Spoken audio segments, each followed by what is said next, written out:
The Grappling Hour is brought to you by Luda Gear, athletic support items created by grapplers for grapplers. Fire Grub Meal Prep. Meal prep done right.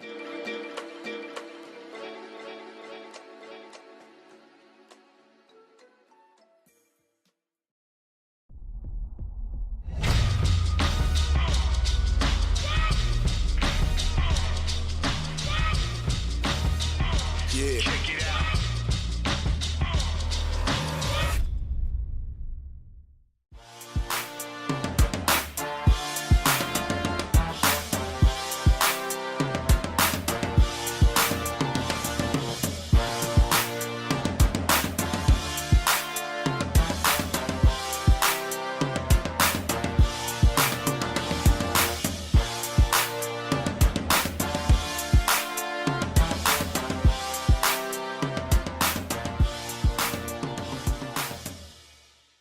Happy to report to you that the gentleman that we have coming up first, I don't know exactly how much time he spent on the mats, but I know toward the end of the day it was a much quicker day, and one that I was kind of jealous of because he made a final look super easy, and I think made history this weekend in being the shortest match in ADCC Trials history. So, ladies and gentlemen, why don't we go and welcome, fresh off of his major win at ADCC Trials, Aaron Tex Johnson. Sir, how are you doing today? I'm doing great. How are you guys? Very well. Thank you so much for asking. What does it feel like when they come up to you and they say, hey, we think that you have the shortest match of all time in ADCC Trials history? Well, nobody told me that actually. It didn't actually leak to me until I think like yesterday or the other day. Like nobody told me about that. But I mean, I have the fastest submission in Bellator history also. So it's one of those things that I've gotten pretty good at doing, is finishing people pretty fast. It's just kind of like now I have the puzzle pieces to like do the long endurance matches also. Do you? Well, I mean, I don't think you get upset that you don't get to show that you're able to run marathons in jiu-jitsu. You'd rather go home and, you know, call it a day quicker, I'm assuming. Oh, for sure. I mean, anytime there's anything on the line, my motto is to attack first and ask questions later.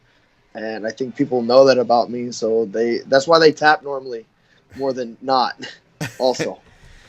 Aaron, what was your mentality like coming into this weekend's ADCC Trials? Everybody's in a different place. You know, you're an active competitor. You're very solid. When your name was up there, I had put you as one of the early favorites. But what is your mentality like? So like I kind of got like this new mindset in life. I've been reading these books by I think it's Tim Grover, the Relentless Guy. I know Gianni Grippo reads them too. He trained like guys like Kobe Bryant and Michael Jordan, right. And he talks all about, you know, this thing called the cleaner. You know, they have people that are supposed to be like clutch, and he's like, well, clutch people only show up sometimes. He's like, cleaners always show up. And I've been reading it since before Nogi Pan Ams. And he talks about like how we have dark sides and how, you know, we have to go to those dark sides to find our zone. You know, when we're competing, we have to find our zone. And it's a very funny place. It's not anger driven, because aggression causes mistakes when we fight off emotions. But it is like, so one of my dark sides is I don't mind hurting people in competition. That's just, this is what it is.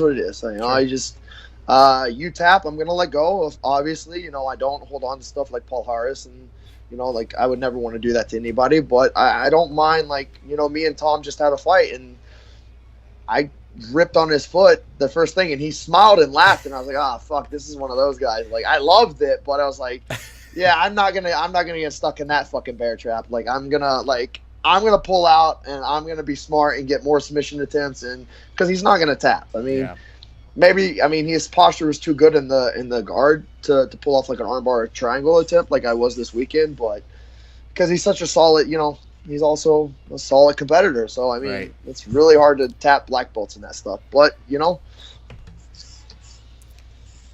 So, I mean, did that feel like a warm-up? I guess maybe I'm getting ahead of the cart here. Did it feel like a warm-up to have that fight to win going into the ADCC, especially with a tough competitor like Tom? Yes. Yeah, it was a great warm up for I mean, so was Nogi Pan Am's, you know? Nogi Pan Am's with Jackson Souza, Roberto Sabalas, you know. Yeah, I mean, these are all great warm ups to these big events. Yeah. The in goal things, like next year being at the ADCC with Buchecha, Felipe Pena, Gordon Ryan. I mean, the laundry list of people, you know. It's the bigger picture is always what we're looking at, regardless, you know. To me personally, I don't like ADCC rule set. I think it forces a lot of like bad wrestling matches, and like the first the first 4 minutes is like two jiu-jitsu guys like trying to pretend like they know how to fucking wrestle, and it's like, you just pull guard. Like, yeah. Do you know jiu-jitsu? Do you know what like a guard, like jiu-jitsu's for the guard? Right. And like you forget about that sometimes. I think people forget a lot about like you're meant to be taken down in jiu-jitsu and fight off your back. Yeah. Did we forget this whole like scenario? Like the smaller guy winning. I guess I was the smallest guy in the division this weekend and beat everybody. Like, I mean, dude, I mean, we're meant to be fighting off our backs. And like, I mean, I can't give enough credit to Murillo Santana, the Meow twins, and like all my training partners, but like them specifically of like watching impassable guards, and attacking off of being passed. Like, I mean, the counterattacks off of passing, the guard retention that nobody knows, the wedges and the fucking leverages points that nobody teaches, because it's all like, oh, well, you put the foot on the hip and then you turn into this and then you do this, and it's like, well, what am I listening to? Like, what are you teaching me? Like, that's like, I get that that's jiu-jitsu, but it's like, sure, break it down. Sure. Let's look at the like. Now I get to train with like Eddie Cummings, and you know, he trained with John, and I mean, John's like a philosopher. Like, I don't need to get into like 5-page essays about every move, but like, I mean, come on, guys, let's think about jiu-jitsu a little bit. Let's think about it more deeply than what most people teach, and that's where I'm going. Like, of course, with my school, when I started, it's going to be like an elite level academy. Like, people are going to you're going to be a hobbyist, which is great too, or you're going to be an elite level competitor, and we're going to give you what you need, you know? So I want to stop you right here, because the reason why is I see on the video, it looks like you're peering up. Just based on it, this is we're getting much better right here. Okay, good. All right. Because, and again, this is partially selfish because I have a very large head that fills up a lot of the room, and so, but not as big as mine. Dog, I fill up more of this room than you right now. Oh, okay. When we see each other in person again, we'll have to compare. But like, from I'm in a janitor's room. I'm in a janitor's room. But no, this is much better. Thank you so much for correcting me. All right, no worries. I didn't want people to not hear what you're saying, because first of all, I think it's really cool that you're applying what people are talking about in books to competition mentality. And so it shows me a sense of sports psychology that I think is so void in so many aimless competitors' mindsets. And I think that's what makes them a little bit erratic sometimes when they compete. So that was your mindset going in. What is it like day of for you? So, you want to talk about the process of getting into the zone? Where do we go? Yeah, because, I mean, it's one thing to talk about it in theory. Like, you can read it in a book for as long as you want, but then the actual day comes, and it's a completely different shift. Yeah. Or like, you can implement it into training, but then you get to the competition, you shit the bed. Yep. Okay, so typically what it consists of is I get really close to Murillo. I talk to Murillo a lot. I tell him game plans, strategies. I tell him what I'm going to do, and then I listen to his opinions. But it doesn't mean that that's what I'm going to do always because of what he says. It's not a cleaner's job to always implement what everybody else wants you to do. It's for you to do your game. It's like, even though we talked about the finals, I was like, I'll probably pull in the finals. And he's like, well, you can get shot in on it. I was like, yeah, I'll probably let him take me down. But then in the finals, it was funny. We'll talk about the psychology of that after.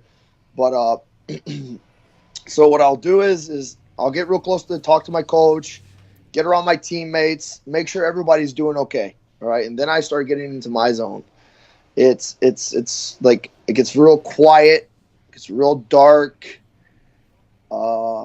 It's kind of like this chill that comes over me. My teeth start to chatter. I stare at my my opponent, and I just watch them. I watch their body language. I watch how they look. I know how I feel. I want to know how they feel. I want to see what they're doing. Are they scared? Am I in their head? And then that doesn't matter even if they are. If they're not scared, it's okay. It's good too. It means they won't run during the fight, which makes my entries a lot better. A lot of people run from me. They'll turn away and try and run or like try and get out of bounds in points tournaments. But at ADCC, that's frowned upon, so they know. So it's even better for me. Like, you can't always like run. And now with my Great Barambolo game, the back take game, if you turn your back to me, I'm probably gonna jump on your back, and that's not a good place for you to be. Or I'll enter a leg entanglement from there, and I'll put you in a calf slicer or whatever it is, wherever it's gonna go. I'll let my jiu-jitsu do what it does, and also force positions that I want. When that is happening, and you do see right away, I mean, let's walk through the day. Let's start it off. Your first match, you were able to get a sub within 35 seconds. So already, that's a good way to start off the day. It's a great way. So coming out, I knew this guy was scared. He'd already posted, I'm not looking forward to facing Tex Johnson in my division. So I kind of like, they put him up against me. He came out really overly aggressive and spastic. He's a blue belt. I mean, I knew the only way to get beat was by being dumb in jiu-jitsu and like getting aggressive with him, which is what he was trying to push. He was trying to push the hand fighting to the face, the slaps. And people are seeing this now, a lot from Wagner Hosha and a lot of other guys like, okay, man, like smacking's not part of jiu-jitsu. And if that's I mean, I'm not just talking shit about Wagner, but like, this is not jiu-jitsu. I like, if we want to fight, let's do a fist fight, but let's not smack each other. That's the whole thing is you're not averse to fighting at all. You have an MMA background. You know the difference between the two. It's just totally you're in a completely different environment than where you're trying to slap hands and throw hands. And we still have to keep calm and not think aggression. Aggression, not anger, but aggression. Sure. So the first thing is he's trying to push me around, so I'm sitting back. And then I enter into a triangle off of his first guard pass because I got the underhook on the far side. So it's easier to pull my knee into my shoulder and then come over the top of his shoulder line and close the triangle. So it was pretty simple, easily executed move. So yeah. Okay, so that's a good start. Second match, I mean, you take a whole extra minute to finish your opponent, which is making me start to worry about you. I was like, 30 seconds. He finished real quick here, but now he's taking a minute 30. I don't know. I don't know if he's going to be able to pull through for the rest of the day. Yeah. Well, that guy was a little bit more. He made me go to A, B, and C, like a couple of attacks before I could just lock in. And then he went for a slam, which is actually really good. Like short slams are really bad for jiu-jitsu. Yeah. I mean, unless you can lift me over your head and slam me before you go unconscious. Because I'm not like, I actually had a fight at an IBJJF tournament where I put a guy in an inverted triangle from the turtle position. He lifted me straight up over his head, and I was like, well, I'm just gonna hold on. Yeah. And he fell, and I was like, all right, I think he's dead. We just fell 6 feet up in the air with my legs strangled around your neck. Like, that's not safe. Yeah. Like, I'm not a little dude. I'm 220 pounds. And you just picked me up like that? I was like, dude, I've never seen anybody pick me up like this. Like, it was like, and then we went to a ride. He was fine. I like him too, so it was okay. But it was just a crazy thing. So, yeah, that guy slammed me, which actually gave me the deeper triangle. Once I had his posture broke where I was at, I knew he wasn't coming up again. So I just closed the triangle and just locked in on it. Yeah, it took me a little bit longer. He was really strong. Really strong. You just mentioned something here, and I want to stop on this, which you said you're going to A, B, and C. Are you somebody who has, like, that? I mean, I don't want to get too much into your actual regimen, but, like, are you somebody who has that? Instinctually, yes. Okay. Yeah. My instincts are going to take me to every position. And that's where, like it's okay. Like, I know where I'm at a lot of the times, and instinctually I know my ins and outs. I know my A game, I know my Qs, and I know where I need to be. Like, we have to cue. It's like now like training with Eddie, we have to cue our entries and our finishes like you would just cue a squat for a powerlifter. Are your hips tight? Are your glutes firing? Is your head proper? Is your back? Is your core tight? You know, you just cue it like anything else in life. But jiu-jitsu's way fucking harder than squatting weight. I mean, sure. But I mean, if you're going to be a world-class athlete at squatting, I mean, there's coaches that are going to look at you and be like, your knee turned in just a little bit. And you're like, oh, well, fuck. You're right. Like, if you had like 1,000 pounds on there, your knee's going to crumble in. Like, there's no way.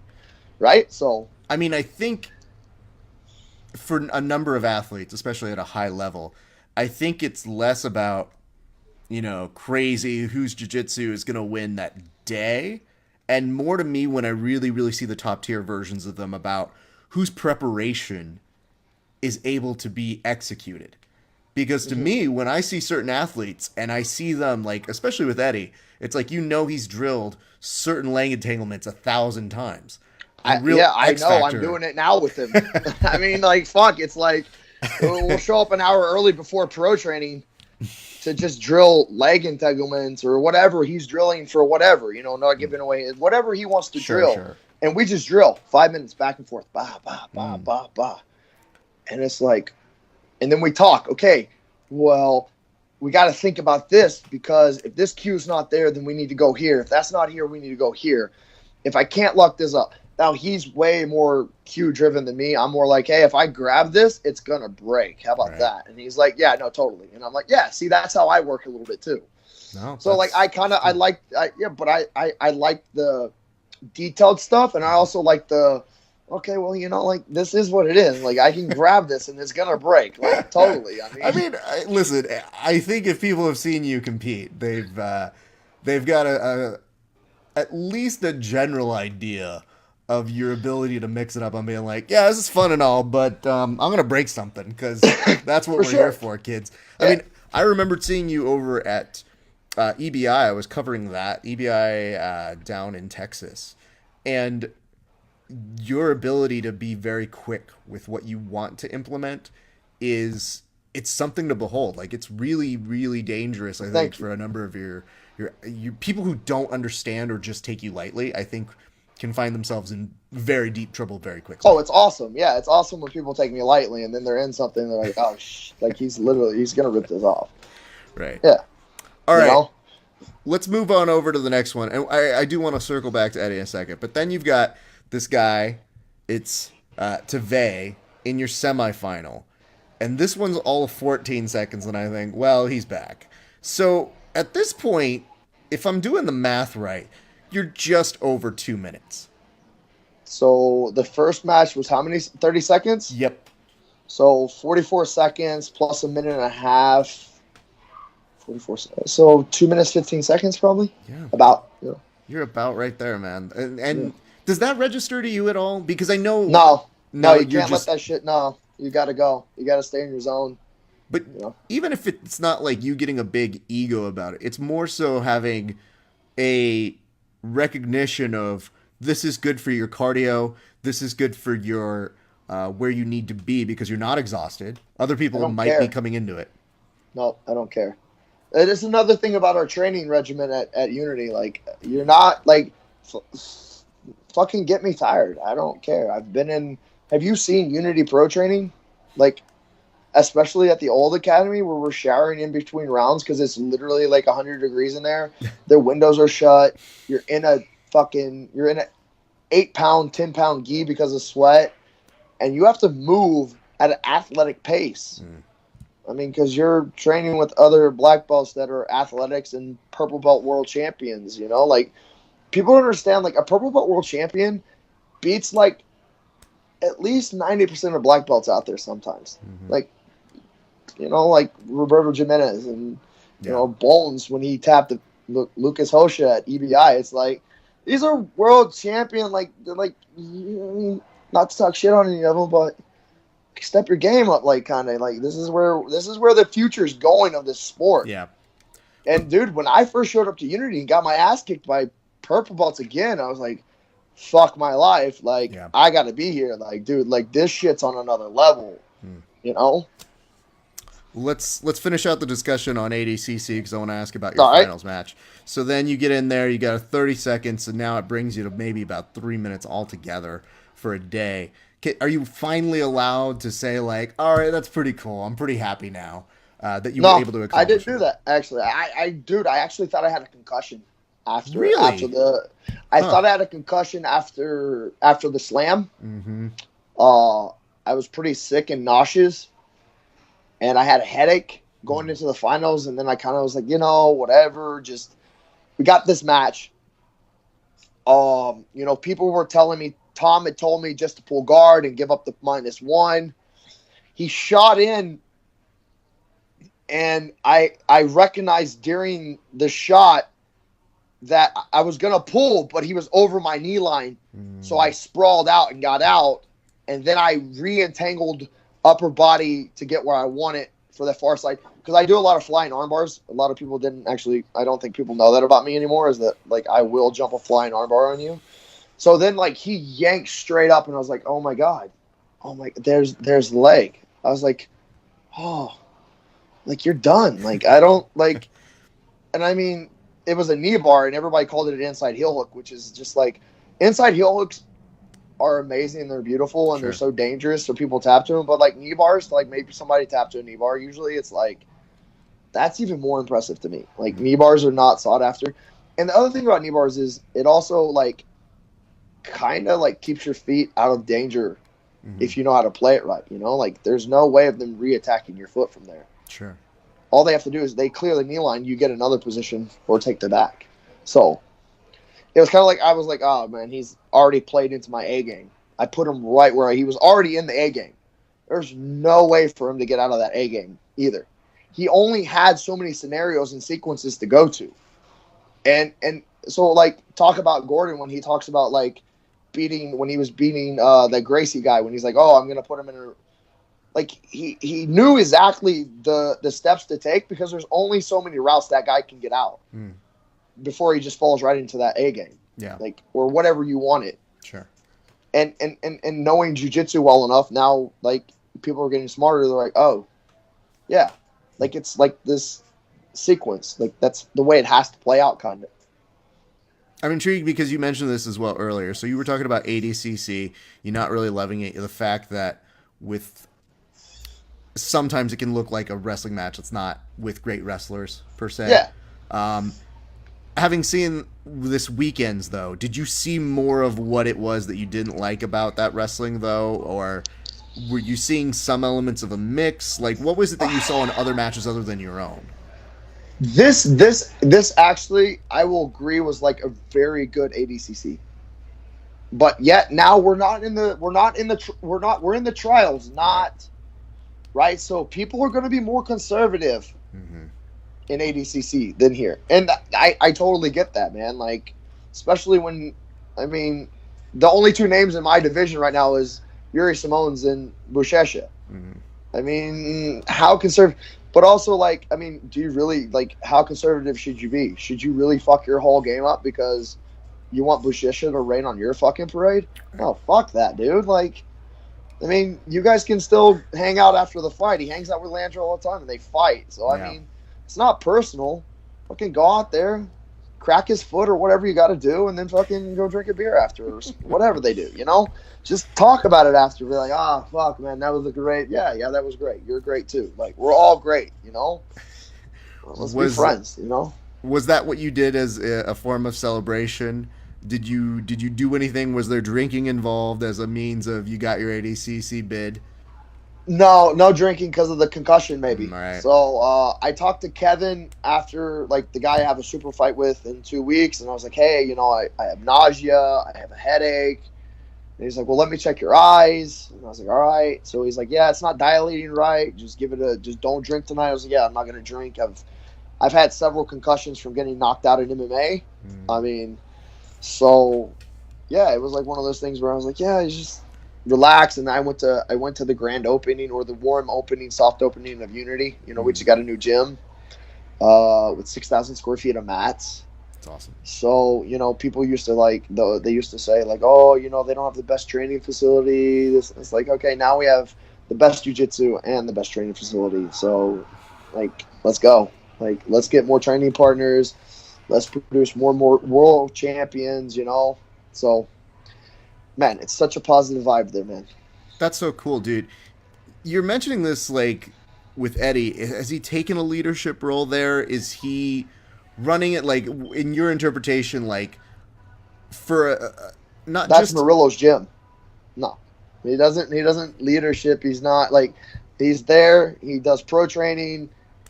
It's Murillo's gym. Like, there's no fighting there either. So it's like, it was great to have him. It's great for him and Murillo to work together, because Eddie has his game, but Murillo's also got like a full spectrum. But again, it's not up to Eddie to do everything that Murillo says, but it helps. Like, Sure. if Eddie wanted to do Nogi Worlds, he would have to extensionally, like, do those like IBJJF rules and get used to them, which he would do fine at. He would do great, Yeah. Like, he's coming along, and like, he's great, man. He's just a part of the team. There's no, like, we all know that Murillo's the leader, man. He's the general. Like, that's who we all look up to. That's who we respect. It's his gym. So yeah, you just know. Sure. Of course, that's more in reflection. In my opinion, yeah, No, that's more as a reflection or a response to him saying that he can come in and he'll say, for pro training, I'm assuming, what you're saying here, like, hey, I want to drill these legs before we even get to the meat and potatoes of what we're doing. Yeah. Okay. All right. So we talked about ABC. We talked about this. One of the things I want to ask, I actually want to go backwards in time because we never had the opportunity to interview before. And when we do that, I like to ask, where does jiu-jitsu begin for you? Where does that journey start? It started at this gym called Knuckle Up Fitness in Douglasville, Georgia. So I was like a street fighter. I was the guy who walked in off the streets as a street fighter. I bought myself a gym membership at 21. I was like, yeah, I'll clean up my life. I'll stop drinking, stop smoking cigarettes, and I'll do cardio kickboxing. Is where I started. Actually, it's funny as shit.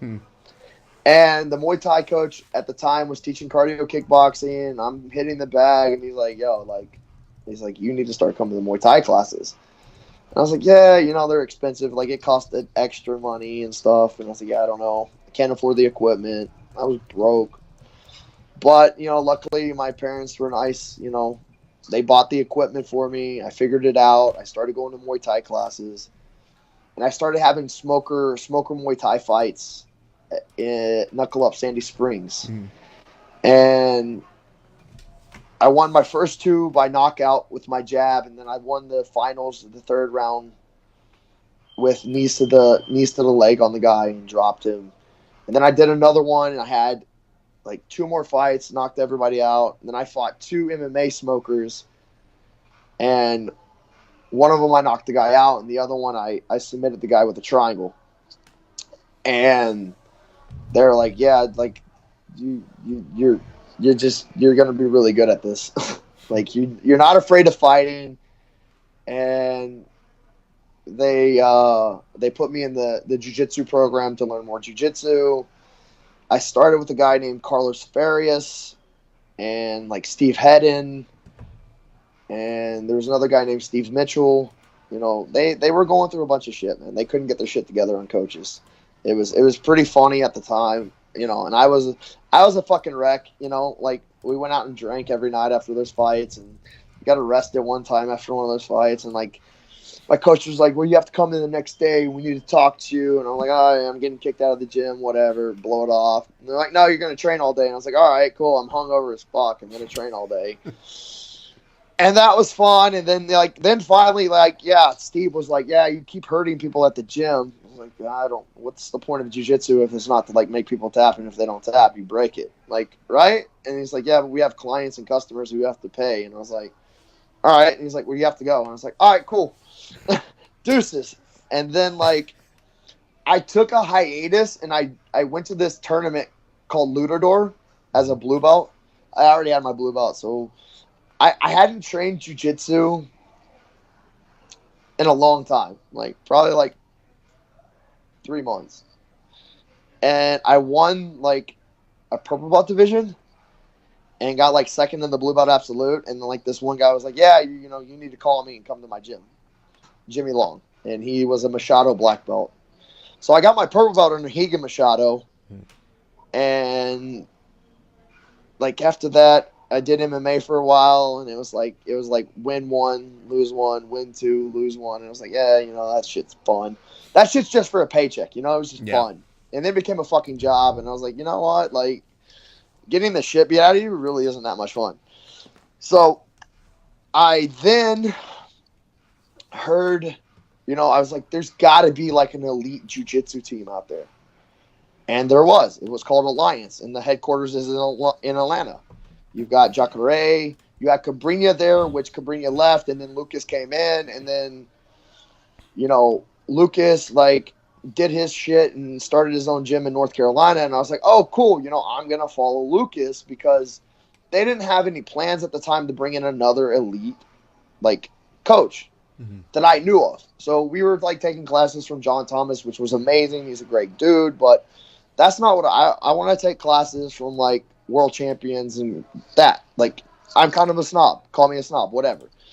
And at the time, so I went with Lucas, and then like me and Lucas just could not see eye to eye on shit. Like whatever it was, his ego or his whatever, like we didn't see eye to eye. So I got my black belt like 3 months after leaving Alliance from Philip Smith, and he just called me. He's like, hey, it's time for your black belt. And I was like, all right, cool, fuck it. But I contemplated, like I asked my wife, I was like, no, I shouldn't do this. What should I do? And she's like, fucking go get your black belt. I was like, all right, cool. So then I got my black belt, and I was like, I want to make a trip to New York and go to Unity. And I showed up for a tournament, like a New York Spring Open. And I had 3 matches. The longest match was 1 minute and 15 seconds against Ricardo. What was his name? Bruno. What's it? Talking about Brazzado? No. Bruno, the big guy in Texas. Oh, Bastios. His brother, Ricardo Bastos. So he, and dude, I researched him. I was like, dude, he's been a black belt as long as I've been training. Like, fuck. Like, I mean. But I got the straight ankle lock on him. I tapped Vito Solerio, right before that in like 30 seconds. Like, it was another fast-paced day. You can't have everything under a minute, man, and not at the black belt division. You know what I mean? Like, you can hope for it, but you just can't do it. But like now, I'm honing in on this. Like I'm figuring out my zone. So, and I looked at my wife and I was like, yo, I won my first black belt tournament under Murillo. Murillo coached me through it. Didn't really know me that well. I just kind of trained with his guys, and I guess he coached me. And I was like, yo, we're moving to New York. And we did. So I can't say thank you enough to my wife for always, being here for me. Like, I've spent a year away from her this year just training and competing. It's been really fucking hard, but, I always know that I don't want to waste the time here that she's given me. Yeah. Because that would be a fucking spit in her face to let me do this and then waste it also. It's really hard to not that she would ever think I let her down, but I let myself down and everybody down by not being who I am. And that was another thing. I couldn't accept who I was for the longest time. I was one of those people who were like, oh man, self-doubt. talk shit to yourself. You know, your jiu-jitsu sucks. And it's like, well, how does your jiu-jitsu suck? You submitted Davi Ramos. You've done this. You're doing this. And it's like, you know what? Fuck all that shit, man. Be you. Let it take you where you want to go, man. I mean, if you want something to change in your life, go fucking change it. You're putting up with the shit that you want in your life. You know what I mean? Like, if you don't like where you, like, people, like, it's like one of those things, like, people write me, and they're like, I don't know what to do with my jiu-jitsu. Like, go where the fuck you want. Like, you're a 22-year-old fucking kid. Go to California, sleep on the fucking beach, and fucking surf, and do jiu-jitsu all day, motherfucker. Or suffer here in New York, where it's cold as shit during the winter. The summers are hot. It smells like shit in the city. But, like, we have really good jiu-jitsu, too. Yeah. Yeah, your two options are two giant cities with great jiu-jitsu. Like, what the fuck are you whining about? And then find some, like, there's always, like, these rich doctors and lawyers and, like, investment bankers that's like, oh, man, I think you have talent. Let me give you some money. Yeah. Like, it's always there. Yeah. Like, I mean, I've kind of had that, but I've always, like, worked a job. Like, sure. But all these kids, I don't know what I'm going to do in my life. Well, guess what? Fucking do jiu-jitsu.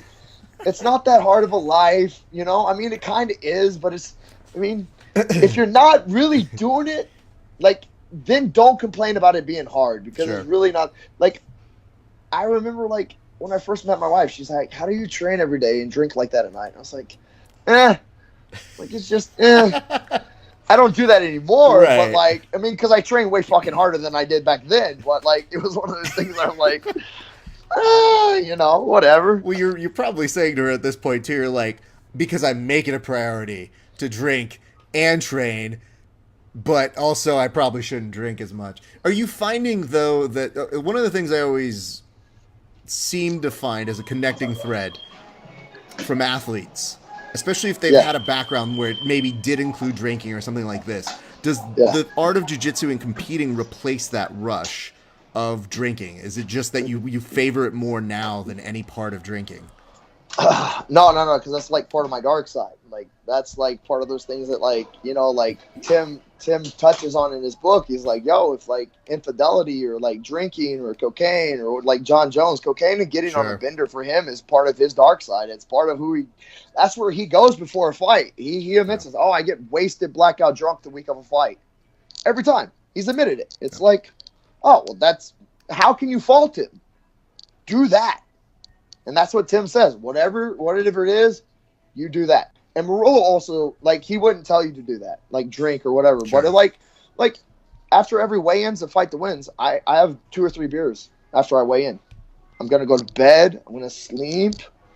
I'm gonna eat a little bit. I'm not gonna overeat, because the carbonation from the beer and everything's gonna fill me up a little bit more. It's good carbs. It naturally stress relieves, puts you to sleep. You wake up the next morning, you chug some fucking water, you go the next day, and you go to fucking fight. You know, if you don't know jiu-jitsu, then you're fucked. If you know jiu-jitsu, you'll be okay. Like, I promise you. Like, that's all it is. Like, be the person you are. But, like, every part of your day is part of your training. Whether you're teaching, whether you're relaxing, taking a day off is part of the training. We don't do that very much at Unity, but, I mean, yeah. If you need a fucking day off, take a day off, man. Like, I mean, now, do you really need a day off, or are you just feeling sorry for yourself? Right. That's the problem with a lot of these, like, a lot of the people who aren't winning worlds, and they're like, oh, man, like, what am I doing? Like, because you feel sorry for yourself too much. Yeah. There's no suck in your life. Dude, I've slept on fucking jiu-jitsu mats. I missed my wife for a year. I've fucking suffered through this. Like you gotta find your purpose and suffer also, and this is what it was.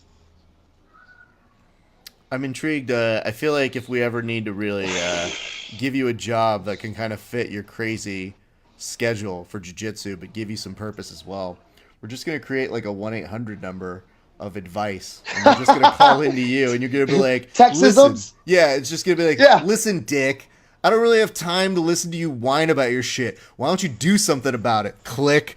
That'll be $40. It's like okay. It's like either like stop talking about it or fucking go do it. Like if you can whine about something, you're not tired enough. Yeah. Like, you're not fucking tired enough if you have time to, like, okay, it's okay to, like, cry after training, but it's not okay to throw up because you train so hard you threw up. Like, that's some pussy shit to throw up after training. Like, train so hard that you're in pain that you cry in the shower because you're just in agony. And that's what world champions do.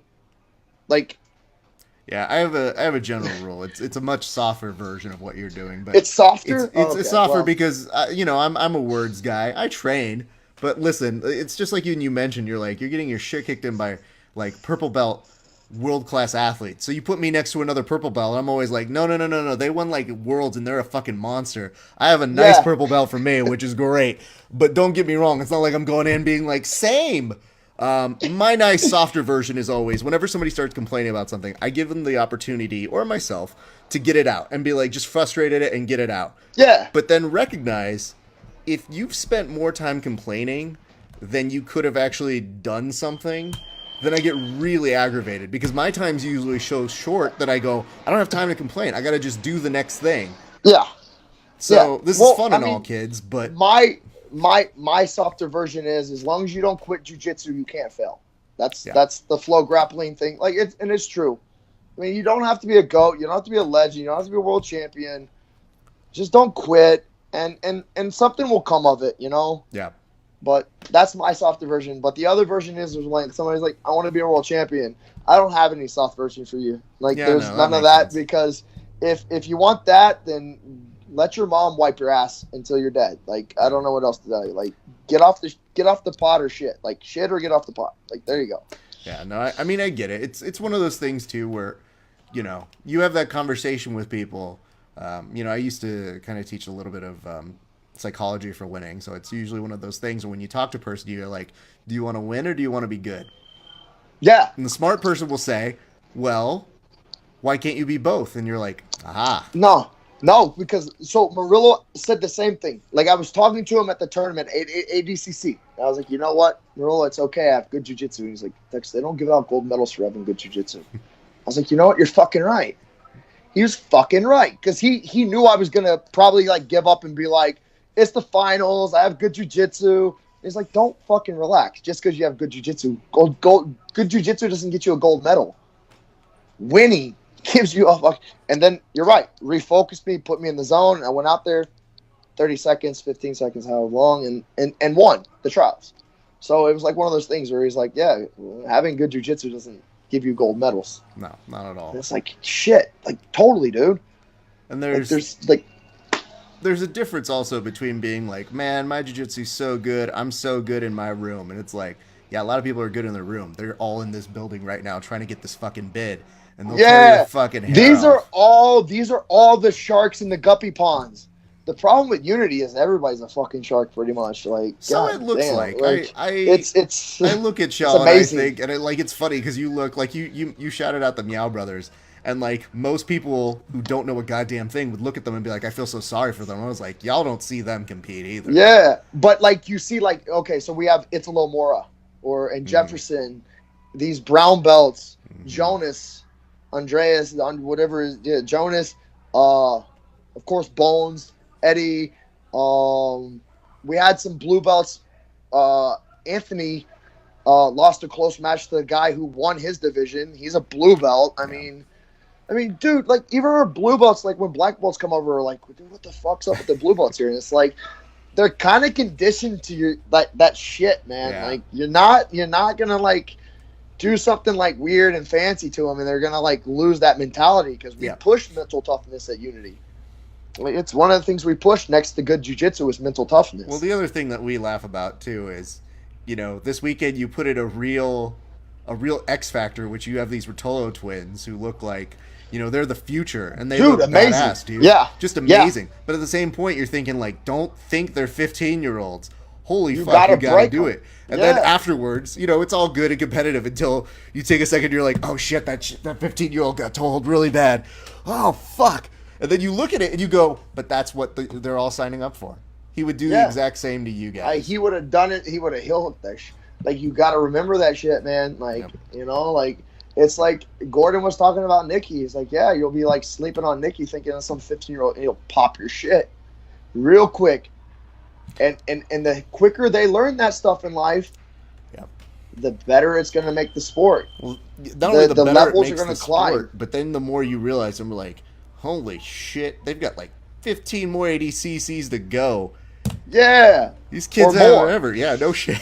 Especially as science goes ahead and fixes everybody in the future. Who the fuck knows, man, with like stem cells and shit. Like, Exactly. we just put a Band-Aid on that. you need a new leg. All right, we'll make that again, you know? That'll be great for practicing leg locks in the future. Because I've already told people, I'm like, yo, when we get to like 45, people are going to think we're 70 just with all the shit we're doing. So me and Eddie are actually like, we're talking about tib fib breaks for straight ankle locks. That's one of my next goals, is to actually break a tib fib with a straight ankle lock. Because I don't know if it's ever been done in competition, maybe once, but like it's definitely like one of those things where like that's like a staple for a straight ankle locker. You know, like, because everybody's like, oh, heel hooks this. I'm like, people are just scared of heel hooks a lot of times the way they tap, you know? Yeah. More people tap from, like, the initial, like, scaredness of a heel hook. But when somebody taps from a straight ankle lock, it's because they know their foot's going to break, or their ankle, or their shin. So the next step is to actually, like, compound fracture somebody's shin. Like, straight out of the... So, the craziness of, like... I look forward to seeing that highlight and then immediately probably throwing up in my mouth from it. We're just two different people, but I mean, I actually wouldn't wish that on anybody, but if it happens, I would be like, all right now. All right. I can get some seminar deals off of this, you know? Like, that's fair. I mean, like, I'll tell you this much, everybody's got their niche, right? They 100% don't not play those videos. Yeah, because you know? when those videos happen, they're like, isn't this terrible? Look at it. And I remembered when Ethan, he broke somebody's arm at the West Coast Trials here. And I went to go get food. I literally took like one match off to go get some food. And then one of my friends was like, oh, did you see that he broke somebody's arm, or, you know, it was a really bad break? And I just go, oh, yeah, I didn't see it. Good thing I didn't. They're like, here, look at this. And I was just like, oh, God. Oh, I'm eating this. That was a terrible choice to eat at the same time of looking at this. And they're just like, yeah. And I was like, yeah, I mean, when you see someone's arm go to jello, my first thing isn't like, yeah. My first thing is always like, whoa. Yeah. But anyway, you know, Aaron, this has been great. I wanted to reach out to you because, A, we've never interviewed before. B, I think that it's so important that you guys who work so hard get the recognition before you even start the next step, because your performance wasn't just historic. It was fun to watch, man. Like, you're always a game competitor, and things that make me happier when I see game competitors, you know, get their days, get those moments that they put in and they work hard for. So I wanted to make sure we had the opportunity to chat today. Thank you so much, man. Not a problem. All right, so can we shout out, you know, anybody you want to shout out, training partners, sponsors, anything we can take care of before we get you on out of here, sir? Yeah, I'd like to thank Tatami, North South Jiu-Jitsu, Origin Labs, Lost Empire Herbs, Marilla Santana, Devontae Johnson. There's so many, actually. Junia Casio, Eddie Cummings, everybody who's actually not only just made my jiu-jitsu better, but made me a better person. You know, that was, I mean, I have my hang-ups, I have my dark side, and Murillo stuck by me. My team is stuck by me. My wife is stuck by me through all this, and those are the important people in this life. You know, so yeah, it's been an emotional thing, and it's amazing, man. Like, thank you, everybody. Thank you for putting me on. I hope it was entertaining and not disrespectful to anybody. I think you're gonna be okay. Okay, good. Well, I have a pretty low tolerance for when people want to bitch on things. I just worry Murillo's gonna hear it and go, oh, dicks. I think for the most part, Murillo will understand. I think he's gonna be like, wait. But like I think of him like my dad sometimes. I'm like, ah, shit. Like, did I say something? Dad's gonna hear that and he's gonna be mad. I'll usually say this. There is a moment, just based on all the years that I've been doing this, where what I'll do is if somebody said something really fucking out there, I usually go, okay, So you said this one thing. Can we get a clarifying statement on that? I love doing that to people like in person. They're like, well, I don't, and I'm like, well, no, wait. You just said. I always want to make sure because I know the headline that comes. I know the thing that happens next. And I know that there's going to be some Jiu-Jitsu TMZ that's going to run with the article that says, oh, you're going to get smacked at a Jiu-Jitsu tournament. Tex and that's Johnson great. Like, you have fun. Said today, can't wait to break someone's arm. Could it be this guy? And it's always like, no, he didn't say that. He just... Nobody said... Oh, yeah, that shit. Like, oh, man, we edited it, and it'll be like, Tex Johnson said he was going to break somebody's leg when I was talking about, like, John Danaher or, like, Gordon Ryan or, like, Felipe Bennett. It's like, no, nobody fucking said that. That's not what I said. You know, and it's going to be like... And you'll be like, look, guys, like... Yes, he will try and break it, but that's not what he said, like your name specifically. But I also make sure to the very beginning, I'm like, if the gentleman starts the show by telling you his paradigm is you're competing, so he will break it, he has told you the paradigm in which he operates off of. And here's the worst part. That mentality is what gives you hot fire matches. So it's a give and take. It may not be yours, but it's his paradigm. Totally. And that's the whole thing. It's my thing. Yeah. And so that's what I always like to do. I feel like it's important that the person be able to represent themselves and their paradigm, and that I'm not just sitting in here being like, well, Tex, you know, let me sprinkle a little bit of what I feel. It's just like, no, we're having a conversation about it. And I'm glad you were able to share that, my man. So, but like, okay, so let's talk about another philosophy thing. Last thing. It was the guy who coaches GSP. Yes. One of my friends got to train with him at TriStar, and he's like, yeah, if I have a fighter who's had whipped cream all his life, I shit in it. And if I've had a guy who's had shit all of his life, I put whipped cream in it. So either way, you're eating shitty whipped cream. I want to make sure that was where we ended. Well, listen.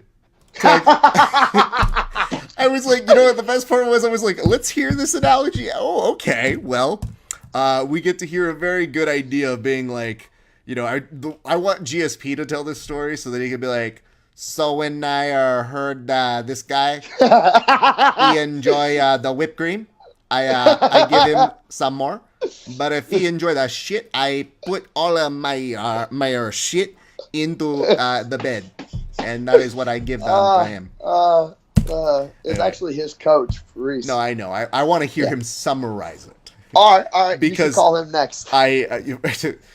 One of these days, he and I will meet, and I'm going to be like, listen, dog, we have some things to talk about. I've been doing an impression of you. But like years. they talked about that with Reese, where he's like, oh well, like George was like knocked out in a round, and he was like, oh well, like nobody knock him out, like nobody touch him, make him feel really good.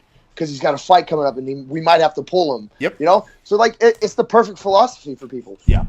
Live by it. And it makes sense. All right, sir. I'm going to get on out of here. We're going to keep the show going, but I want to say thank you so much for giving us your time today. Thank you. We will more than likely be in touch as you probably get closer to ADCC, but we'll let you get back on in and doing your thing. Thank you so much for making time for us today, my man. Thank you. All right, brother.